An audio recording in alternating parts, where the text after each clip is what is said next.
How many amazing stories are happening around us. Emma decided to act offbeat and put a hidden voice recorder in her son's school bag to find out all the secrets about what was really going on in her son's classroom. But first things first.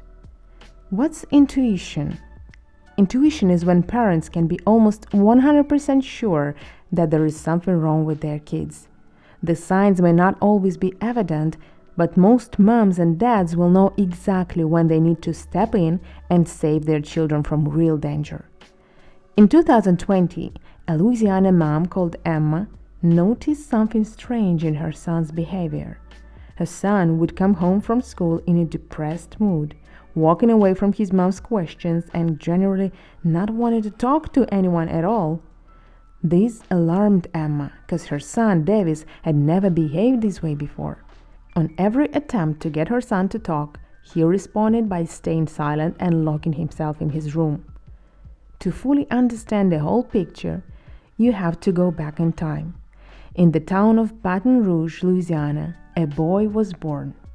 Upon learning that the child was sick, the father immediately abandoned him and, without the slightest shame or dignity, he left his wife and son to the mercy of fate. The boy was diagnosed with congenital autism. Autism is a disorder caused by an abnormal development of the brain and is characterized by significant communication deficits as well as limited interests and repetitive actions. All these symptoms begin to show up before the age of 3. The child has difficulties in making emotional contact with the outside world. Expressing his own emotional state and understanding others become problematic.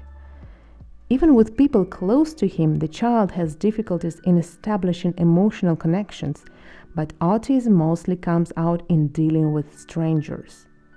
Guys, keep listening. There is nothing that Emma didn't try when left alone with the baby. All the neuropsychologists she visited, some advising diets, some psychotropic drugs, but more often, Davis was prescribed antidepressants. One day, Emma found out that horses helped people with autism. Emma bought a small ranch in Louisiana and started breeding the American miniature horses. These horses grow to a maximum of 85 centimeters. It must be said that communicating with horses did help Davis. Over time, Davis became a cheerful and sociable boy and helped his mother to look after the horses. It turns out that close contact with a horse when riding has a positive effect on the body's overall physique, improving motor function and muscle development. Except that, contact with peers didn't always go smoothly, and so Emma was worried that her son would be subject for mocking, and she didn't send him to kindergarten or primary school. She taught him at home and also had teachers coming. But when the boy turned 12, the child welfare authorities recommended that Emma send the child to a special school called Hope Academy. This school was for children with disabilities. The town of Baton Rouge was only a few miles from her ranch, and Emma was at first delighted that there was a school nearby and that Davis might make friends there. But soon, strange things began to happen. Emma noticed that her son was coming home from the academy nervous and angry. He stopped even talking to his mother and became withdrawn, which is very common with autistic children. Because of communication difficulties, children with autism are often unable to talk about their problems, even to family and friends.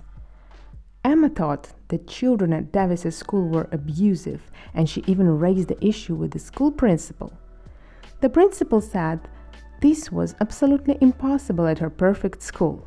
Upset, Emma decided to ask for advice from the principal if it might be better to transfer the boy from the academy to a regular public school. But she assured Emma that her institution was staffed with professionals who could help the child. There is nothing to worry. Nevertheless, the whole situation was haunting Emma, and she wanted to find out what was going on at the Academy of Hope that was making the child angry and nervous. To do this, she discreetly put a voice recorder in her son's backpack. When Davis returned from school, she removed the recorder and put it on to listen. Soon she was in tears. Turns out it wasn't his classmates who drove him mental, but the teachers at the academy. One of the symptoms of a child with autism is his protesting behavior when he fails.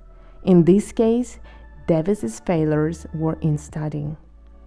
On the recording, you could hear the teacher demanding from the boy to write down a few words, and when he fails to do so, the teacher insults him. In response, the boy says something inarticulate, apparently being on the verge of a psychological breakdown. Then the teacher, instead of comforting the child, starts mocking him with the same inarticulate sounds. This action provokes a burst of laughter in the classroom.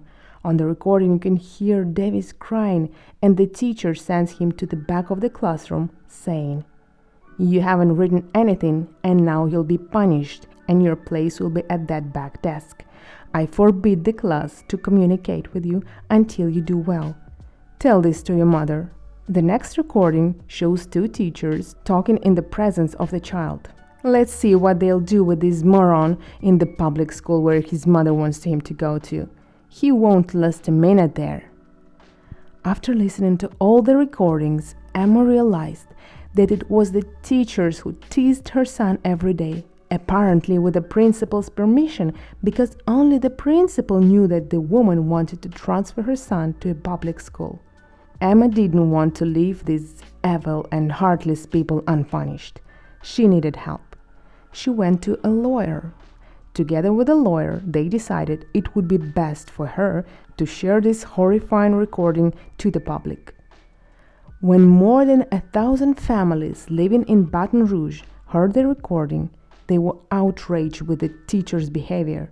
The headmistress began to make up to public, covering her ass and making excuses like, "The injured party refused to meet to discuss what happened, but please don't judge an entire school by the actions of two teachers.